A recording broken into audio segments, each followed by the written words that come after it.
Hey, Mr. Boer here with week 6 of our 8th grade online learning.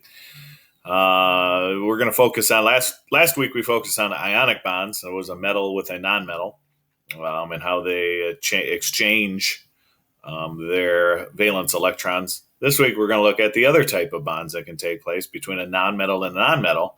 They're going to share theirs.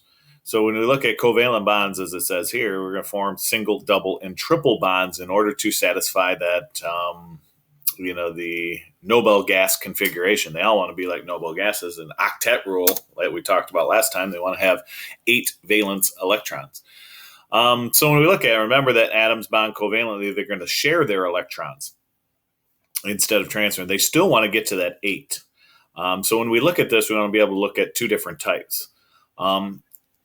They all occur in pairs. That goes back to when we did electron configurations, how we said each orbital could have at most 2 electrons in it. So we look at pairs of electrons. Well, that pair of electron can be shared, and it's going to be there. That's the part where they're sharing 1 electron to get to that 8.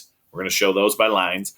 Or it can be an unshared pair, which is going to be just put 2 dots there. Remember, we got 4 sides, top, bottom, right, and left, that equal the 8 that we would have in the S&P orbitals. All the stuff going back to what we did a couple weeks ago when we were doing electron configurations. But in this case, we're just looking at a shared one being a line instead of a dot. We count the line as 2 electrons when we go around to try and figure that out. So there's different ways that covalent bonds can form. You can share 1 pair, 2 pair, or 3 pairs of electrons. So we'd call it, if you're sharing 1 pair of electrons, that's 1 electron from me, 1 electron from you, ends up being a single covalent bond because it's 1 pair of electrons. If we need more to satisfy and get to that 8, we could share 2 pairs of electrons. It's called a double covalent bond. Or I could share 3 with your 3, and we could make a triple covalent bond. Ultimately, that's about single, double, or triple bond is all you're going to get to. So how do we decide how many electrons are going to be shared and what this structural formula? So when we look at, like I said, covalent bond, it's a nice way. It's sharing. It's always going to be nonmetal bonded with a nonmetal because if you remember from their valence electrons, they have above 4 valence electrons. So when you get to that, hey, if I have 5 valence electrons, do I want to lose 5 or gain 3? I'm going to always gain 3.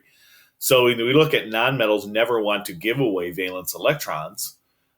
So that's the only way that if I'm going to bond with another nonmetal, the only way I can do it is by sharing. So what we look at is how to be able to draw these kind of structural formulas, which I like to look at Lewis structures because it uses the lines instead of the dots, but basically they are the exact same thing.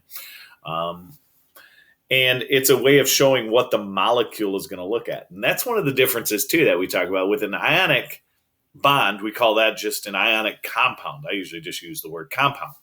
But when I'm talking about a covalent bond, they're going to form, obviously, 2 or more atoms are going to be linked together. I don't usually use the word compound, but I can. I use the word molecule. So when you say, hey, what is the molecule? What's the molecule look like? I'm specifically talking about covalent bonds and the sharing of these electrons, because that doesn't happen in an ionic bond. They transfer their electrons, they stick together mostly because of the charges. One's positive, one's negative, opposites attract. That's why they stick together, because they get separate charges, not because they're transferring electrons. Now, why do covalent bonds stick together? Because if I want to share something, I have to get closer. I always use the example, like if you're going to share colored pencils, it doesn't make any sense to be far apart, be on opposite sides of the room, and you're sharing stuff. You want to sit together if you're going to be sharing colored pencils or some type of art project you're doing. If you're sharing something, you got to be together. That's why they stick together, is that the only way that electron can go around your nucleus and my nucleus at the same time is we have to be close enough in order for that to happen.